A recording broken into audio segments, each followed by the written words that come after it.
trong bắt đầu con mình sắm khăn cho mọi thứ sau bia rong chà la bán rồi ta sẽ ở so Thái và sẽ ta chà la văn và bờ tại Việt Nam rồi bây giờ bên dưới sọc máy cho nó Latin và đôi anh đi ông khơi là chà la văn tại Việt Nam អូខេសួស្តីអ្នកទាំងអស់គ្នាសូមស្វាគមន៍មកកាន់កម្មវិធី podcast ដែលនិយាយអំពីផលិតផលក្រពើថ្ងៃនេះខ្ញុំមានភ្ញៀវកិត្តិយសពិសេសមួយដែលគាត់គឺជាក្រុមការងាររបស់ក្រុមហ៊ុនជូរ៉ាខេប្រចាំនៅប្រទេសកម្ពុជារបស់យើងចង់ដឹងថាថ្ងៃនេះគាត់មានអ្វីដែលប្លែកគាត់មានអ្វីដែលថ្មីដើម្បីចាត់ចូលទៅកាន់អ្នកទាំងអស់គ្នាជួបជាមួយនឹងគាត់ទាំងអស់គ្នាជំរាបសួរបង Ok សួស្តីវិចិត្រនឹងសួស្តីបងប្អូនទាំងអស់គ្នាខ្ញុំឈ្មោះតាខ្ញុំនៅផ្នែកលក់ខាងតំណាងក្រុមហ៊ុនក្រពើនៅប្រទេសថៃ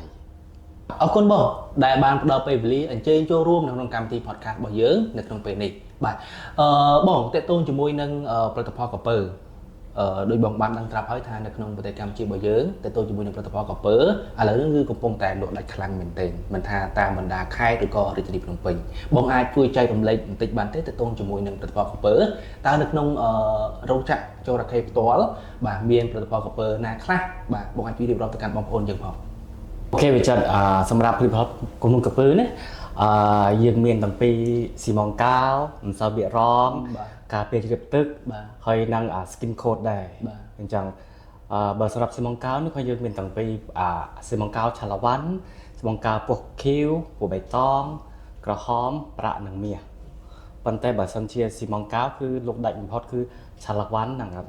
ស៊ីម៉ងកាវពណ៌ USA ក្រហមបាទខ្ញុំឃើញមិនសូវបេរងឆាឡាវ៉ាន់ដែលខ្លាំងខ្លាចរឿនដែរហើយខ្ញុំចង់បដិព័ត៌មានសំខាន់ជាមួយគឺមិនសូវបេរងឆាឡាវ៉ាន់ត្រូវតែសេអក្សរថៃបាទគេថាឆាឡាវ៉ាន់បាទបើសិនជា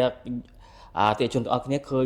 មិនសូវបេរងឆាឡាវ៉ាន់ប៉ុន្តែបើភាសាផ្សេងគឺអត់មានរបស់ក្រុមហ៊ុនចរខេទេបាទ អរគុណបងដែលបានបកស្រាយជាមួយនឹងប្រភេទម្សៅរងឆាឡាវ៉ាន់បាទហើយក៏ខាងខ្ញុំក៏មានសំណួរជាបន្តទៀតបាទដើម្បីសួរទៅបងក៏ដូចជាចង់ឲ្យបងបញ្ជាក់ទៅកាន់បងប្អូនរបស់យើងបាទក៏ដូចជាជាងបរិយឬក៏បច្ចេកបាទតើតូនជាមួយនឹងម្សៅរងដដែលទេភីបាទអញ្ចឹងភីអាចបកស្រាយបន្តទៀតបានទេបន្ទាប់ពីម្សៅរងឆាឡាវ៉ាន់យើងមានម្សៅរងប្រភេទណាខ្លះបាទសូមភីជួយបកស្រាយបន្តទៀត ម្សៅរង silver បាទនេះគឺម្សៅរង silver នេះយើងប្រើសម្រាប់កលែងទូទៅណាខាងក្រៅខាងក្នុងបានទាំងអស់ហើយសម្រាប់ច្រោះក្រូគឺ1.7 mm 1.7បាទអានេះគឺយើងប្រើបានទាំងអស់បាទពីបាទអានេះក៏សម្រាប់ក្រុមហ៊ុនកពើបាទមានផ្លាកសញ្ញាកពើមានអក្សរថៃថាចរខេទៀតមួយគឺម្សៅរងចំហ premium plus បាទនេះគឺសំខាន់មួយគឺមានបច្ចេកទេស microban ដូចយើងមើលមានផ្លាកសញ្ញាថាវាជួយការពារស្នាមខ្មៅស្លែខ្មៅបានដោយថាលក្ខណៈថាតាមផ្ទុកទឹកយើងមានស្នាមខ្មៅស្លែខ្មៅបើយើងប្រើម្សៅរងបាននេះគឺវាជួយការពារបានដែរហើយទៀតមួយគឺមានបច្ចេកទេស hydrophobic ដោយលក្ខណៈថាវាជួយកាត់បន្ថយការមើលទឹកចុះទៅខាងក្រោមបានក្រូយើងបានវាជួយការពារឲ្យក្រូយើងមានការផ្ទុះឬមានការសើមអីបានអូខេអានេះគឺម្សៅរងពីមានផ្លាស់ហើយខ្ញុំមាន30ជាងពោះដែរបាទមានច្រើនពណ៌បាទមានច្រើនពណ៌អូខេបាទចុះភីឥឡូវជាបន្តទៀតចុះសម្រាប់ម្សៅរងប្រភេទនេះវិញបាទភីជួយបកស្រាយតិចទៅអូខេម្សៅរងនេះឈ្មោះម្សៅរង platinum បាទ platinum ដូចបើនិយាយសុកមកគឺម្សៅរង platin បាទដូចឲ្យអ្នកអង្គឃើញថាម្សៅរង platinum នេះគឺក្នុងអាងទឹកអញ្ចឹងយើងចំណាំបានងាយស្រួលថាម្សៅរង platinum គឺយើងប្រើសម្រាប់អាងទឹកដែលមានជាតិខ្លមានជាតិខ្លជាតិមីលអញ្ចឹងយើងប្រើម្សៅរងនេះបានគឺថាវាធន់នឹងពីជាតិអាស៊ីតជាតិខ្លអញ្ចឹងជាងបាក់បារម្ភដែរថាបើក្នុងបរិយាយើងមានអាងទឹកអីអញ្ចឹងយើងត្រូវតែ select មើលម្សៅរង platinum នេះល្អអូខេបាទអរគុណភីដែលបានបកស្រាយយ៉ាងក្បោះក្បាយទៅលើប្រភេទម្សៅរងរបស់យើងបាទដើម្បីឲ្យជាងក៏ដូចជាអ្នកប្រើប្រាស់គាត់ដឹងថាម្សៅរងណាប្រើចំណុចណាបាទម្សៅរងអាងទឹកប្រើប្រភេទម្សៅរងអាងទឹកបាទឥឡូវជារួមមកវិញភីតេតូនជាមួយនឹងផលិតផលរបស់យើងបាទខ្ញុំឃើញក្នុងពេលបច្ចុប្បន្ននេះយើងកំពុងតែលក់ដាច់ខ្លាំងក៏ដូចជាអ្នកដែលប្រើគាត់ស្គាល់ច្រើនមែនទែនទី1តេតូនជាមួយនឹងចំងកាវទី2ម្សៅរងភីបកស្រាយមិញបាទហើយនឹងទី3ភីអ្វីដែលសំខាន់គឺចំណុចទី3របស់យើងនេះគឺតេតូនជាមួយនឹងបាទ skim coat បាទសូមភីជួយបកស្រាយឲ្យលម្អិតបន្តិចតេតូនជាមួយនឹង skim coat តើ skim coat របស់យើងបាទផលិតផលថ្មីដែលយើងទើបតែនាំចូលមកនេះវាមានលក្ខណៈពិសេស ត្រង់កន្លែងណាហើយអ្វីដែលសំខាន់មានប្រមាណគីឡូដែរបាទហើយយើងបៀទៅលើជញ្ជាំងបានប្រមាណដែរដើម្បីឲ្យបងប្អូនរបស់យើងដូចជាអ្នកដែលតាមដានទស្សនាគាត់បានដឹងបាទតោះភីសូមជួយបកស្រាយតិចមើល អូខេបាទសម្រាប់ថ្ងៃនេះយើងមានផលិតផលថ្មីដែរឈ្មោះCarter Skin Coat បាទអានេះគឺមិនសូវបៀកកញ្ជៀងដែលខាងក្នុងកាពើគឺមានធ្វើមកថ្មីសម្រាប់ទីផ្សារស្រុកខ្មែរយើងបាទអានេះគឺអានេះខ្ញុំមានប៉ាន់សម្រាប់មិនសូវបៀកកញ្ជៀងសម្រាប់សូវបៀកកញ្ជៀងយើងមានពោះក្រេនិងពោះសអូបាទយើងមានពណ៌ប្រផេះនិងពណ៌សបាទអូខេពីហើយដូចនេះគឺខ្ញុំមាន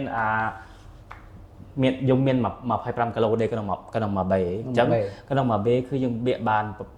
ប្រហែល20ម៉ែត្រក្រេ20ម៉ែត្រក្រេអូខេសម្រាប់អត្ថប្រយោជន៍គឺសម្រាប់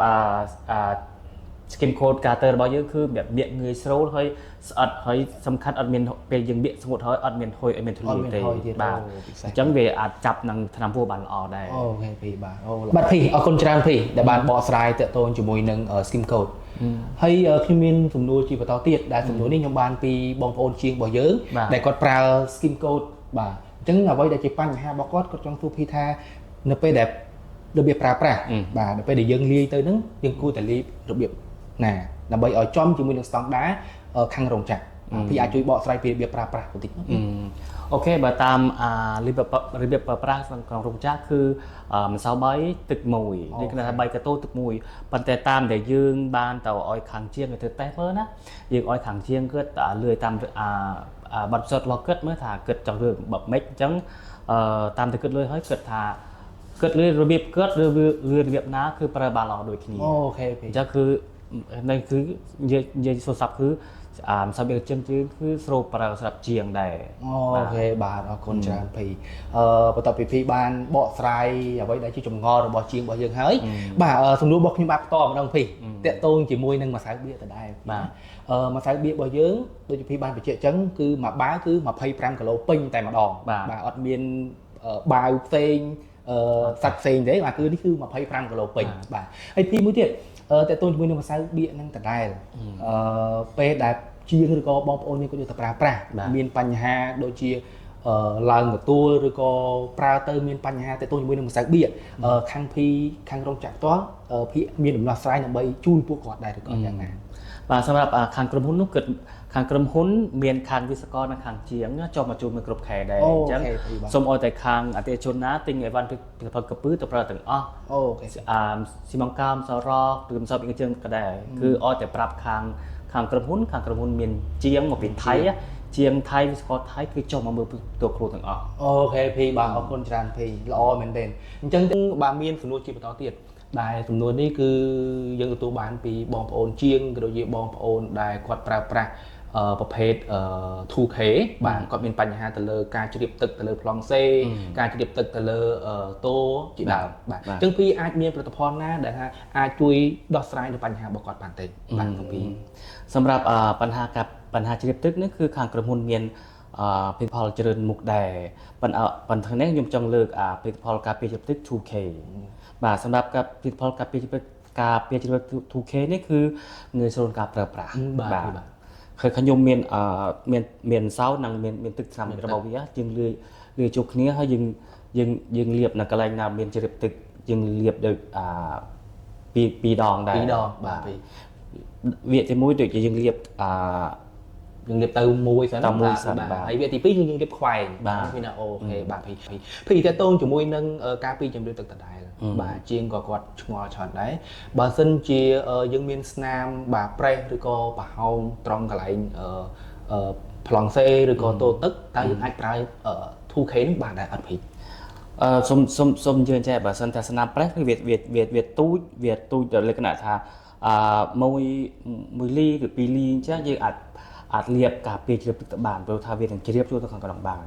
ប៉ុន្តែបើសិនជាស្នាមប្រេះធំមកលក្ខណៈថា1ហ៊ុនឬ2ហ៊ុនអញ្ចឹងយើងត្រូវតែជួសស្នាមប្រេះនោះមុនអូខេបាទពេលយល់ហើយខាងក្រុមហ៊ុនក្រពើក៏មានផលិតផលសម្រាប់ជួសស្នាមប្រេះដែរឈ្មោះ Repair Mortar អូខេប៉ុន្តែគឺទី1គឺយើងមើលសិនថាបន្តែដែលយើងត្រូវការលាបការពារជ្រាបទឹកនោះគឺមានស្នាមប្រេះអត់បើមានស្នាមប្រេះគឺជួសសិន អូខេ បាទ 2K ពេលយើងទិញយើងនឹងមានអាមសៅគេហៅ part A ហើយទឹកថ្នាំហៅ part B អញ្ចឹងពេលយើងទិញគឺយើងបានឈុតមែនឈុតចេះម្សៅ18គីឡូទឹកថ្នាំ7គីឡូបូកទៅអស់គឺ23គីឡូ 23គីឡូបាទ សម្រាប់វិធីរបៀបប្រើប្រាស់គឺយើងប្រើប្រាស់បានគ្រប់ទីកន្លែងដែលខាងក្រៅខាងក្នុងវេរ៉ុងដាឬដំបូលប្រើបានទាំងអស់ អូខេ យើងយកពីនេះលើជួបគ្នាម្សៅទាំងទឹកលើជួបគ្នាហើយយើងលាបពេលយើងលាប2ដងលាប2ដងបាទឲ្យវាកើតសញ្ញាបូក អូខេ អញ្ចឹងគឺបើយើងលាបទូស្ងួតហើយយើងក៏ក្រាគ្រូពីលើបានតាមធម្មតា បាទភីទៅទៅនឹងការលាបហ្នឹងយើងប្រើរយៈពេលប្រហែលនាទីដែរ បាទបើដូចទឹកទី1បើយើងលាបពេ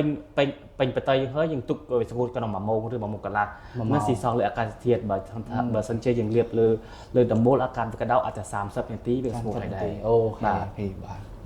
30នាទីអញ្ចឹងភីណែនាំជាបន្តទៀតភីតកតងជាមួយនឹងរបៀបប្រើប្រាស់យើងជាបន្តទៀតបាទភីបាទ ហើយដូចខ្ញុំប្រាប់ថាទឹកទី1យើងលាបហើយ30នាទីហើយយើងលាបទឹកទី2លាបទឹកទី2ហើយយើងអាចទុកបាន3ថ្ងៃឲ្យវាស្ងួតល្អខ្លាំងហើយយើងបានក្រាលក្រូពីលើក៏បាន អូ បាទទុក3ថ្ងៃឬក៏បងជាមានចង់ធ្វើតេស្តក៏សូមឲ្យលាបការពេលលាបទុក3ថ្ងៃសិនបានធ្វើតេស្តត្រាំទឹកបាទនោះគឺសំខាន់គឺទុកវា3ថ្ងៃសិន បាទពីបាទដល់ សិនជាស្នាមប្រេះធំជា2លីយើងត្រូវទៅជួសជុលវាមុន ជួសជុលសិន បាទជួសជុលវាមុនយើងអាចយកស៊ីម៉ងឬយកអីមកបិទពីជួសជុលវាឬក៏ខាងក្រុមហ៊ុនក៏មានស៊ីម៉ងសម្រាប់ជួសជុលដែរឈ្មោះ repair mortar យើងអាចយក repair mortar គឺយកមកជួសជុលស្នាមប្រេះនោះមុនសិន អូខេ ជួសជុលហើយយើងបានលាបការពារជ្រាបទឹកតាមក្រោយ អូខេ នេះគឺចំណុចអានោះគឺរបៀបប្រើប្រាស់របស់ការពារជ្រាបទឹក 2K អូខេបាទអរគុណច្រើនភីដែលបានបកស្រាយអញ្ចឹងភីតេតិនជាមួយនឹងបញ្ហាក៏ដូចជាតេតូនជាមួយនឹងផលិតផលរបស់យើងបាទបងប្អូនជាងរបស់យើងក៏ដូចជាអ្នកដែលតាមដានទស្សនាវីដេអូរបស់យើងគាត់បានយល់ច្បាស់បដាហើយបាទតេតូនជាមួយនឹងទី1ស៊ីម៉ងកាវបាទទី2ម្សៅរងទី3 skim coat ទី4ក៏ដូចជា 2K នេះតតែម្ដងបាទសិនជាបងប្អូនឬក៏ម្ចាស់ដេប៉ូឬក៏ម្ចាស់បរិយបាទឬក៏បងប្អូនដែលតាមដានទស្សនានៅវីដេអូនេះបងប្អូនដែលមានចម្ងល់ឆ្ងល់ចង់សាកសួរអំពីបញ្ហាដែលតទៅជាមួយនឹងបាទproduct របស់ចរខេបងប្អូនអាច comment បាទនៅខាងក្រោមវីដេអូនេះបាទអូខេជាចុងក្រោយវត្តមានខ្ញុំបាទវិចិត្ររួមជាមួយនឹង ខ្ញុំភីតា សូមអរគុណបងប្អូនទាំងអស់គ្នាដែលបានតាមដានទស្សនាជាមួយនឹង podcast មួយនេះសូមអរគុណ